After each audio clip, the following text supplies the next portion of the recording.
गणेशाय नमः।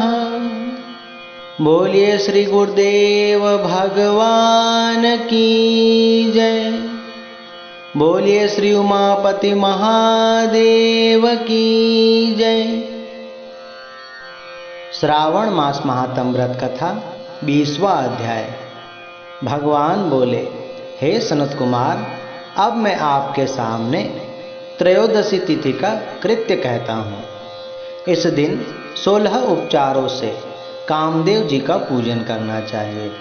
अशोक, मालती पुष्प, देवताओं को प्रिय कमल, कौसुंभ तथा बकुल पुष्पों और अन्य प्रकार के भी सुगंधित पुष्पों, रक्त अक्षत, पीले चंदन, शुभ सुगंधित द्रव्यों तथा पुष्टि प्रदान करने वाले और तेज की वृद्धि करने वाले अन्य पदार्थों से उनका पूजन करना चाहिए।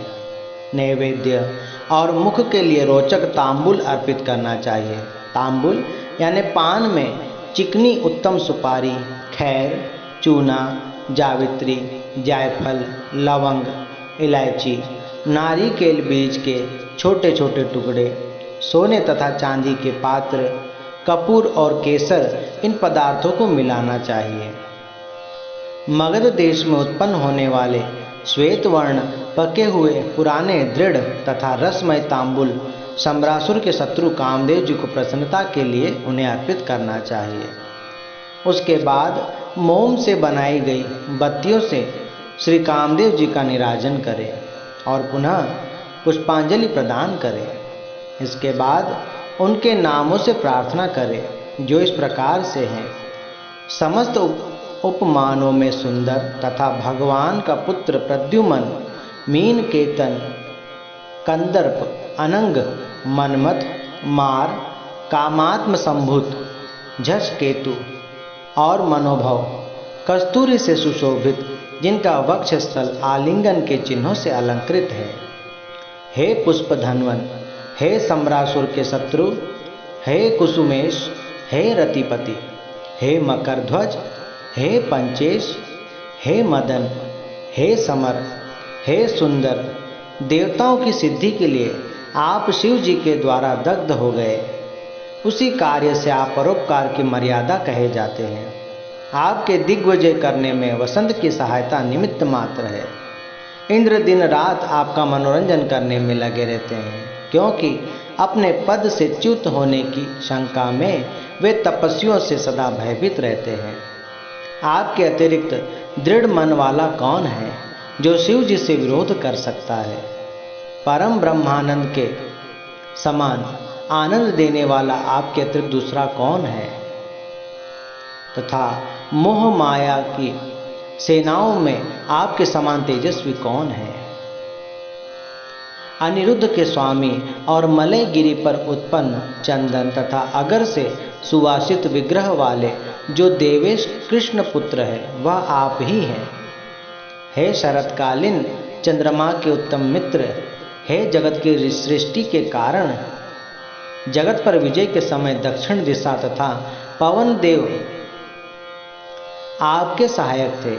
हे नाथ, आपका अस्त्र महान, निष्फल न होने वाला, अत्यंत दूर तक जाने वाला, मर्म स्थल का छेदन करने वाला, करुणा शून्य तथा प्रतिकार रहित है।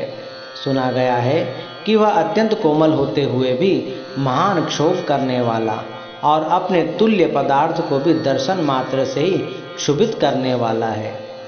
जगत पर विजय करने में सहायक होने से प्रवृत्ति ही आपका मुख्य अलंकार है। हे विभो, आपने सभी श्रेष्ठ देवताओं को उपहास के योग्य बना दिया, क्योंकि ब्रह्मा जी अपनी पुत्री में कामासक्त हो गए थे। श्री विष्णु जी वृंदा में अनुरक्त कहे गए हैं और भगवान शिव जी पर स्त्री के कारण अस्पृश्य हो गए। हे मानद, यह वर्णन मैंने मुख्य रूप से किया है, अधिक कहने से क्या लाभ। इस लोक में अपने वश में रहने वाले ब्राह्मण विरले ही हैं। अतः हे भगवान, इस की गई पूजा से आप सदा प्रसन्न हो। श्रावण मास में शुक्ल पक्ष की त्रयोदशी तिथि के दिन पूजा करके कामदेव प्रवृत्ति मार्ग के विषयासक्त व्यक्ति को अत्यधिक पराक्रम तथा शक्ति देते हैं। और निवृत्ति मार्ग में संलग्न व्यक्ति को सदा अपने विकार से दूर रखते और उसके विकार हर लेते हैं।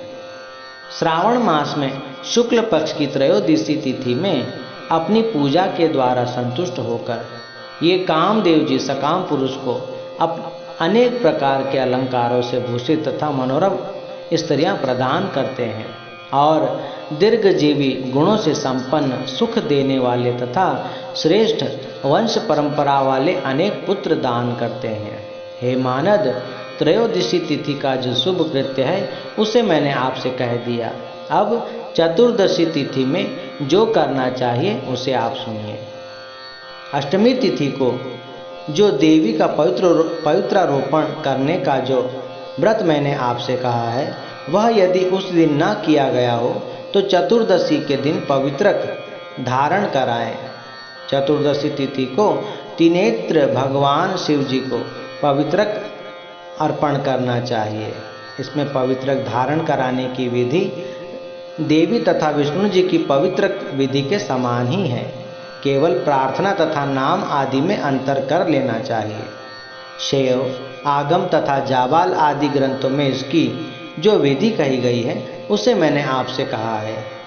विकल्प से इसमें जो कुछ विशेष है उसे मैं आपको बताता हूँ। 11 अथवा 48 अथवा 50 तारों का समान ग्रंथि वाला तथा समान अंतराल वाला पवित्रक बनाना चाहिए। पवित्रक 12 अंगुल प्रमाण के, 8 अंगुल प्रमाण के, 4 अंगुल प्रमाण के अथवा पूजित शिवलिंग के विस्तार के प्रभाव वाले बनाकर भगवान शिव जी की प्रसन्नता के लिए उन्हें अर्पण कर देना चाहिए। यह विधि पहले भी बताई गई है और इसके फल आदि भी पहले कहे जा चुके हैं। जो इस व्रत को पूर्ण श्रद्धा और प्रेम से करता है वह सरलता से कैलाश लोक प्राप्त कर लेता है। हे वत्स, मैंने यह सब आपसे कह दिया है, अब आप और क्या सुनना चाहते हैं? श्रावण मास महात्म व्रत कथा 20वां अध्याय समाप्त।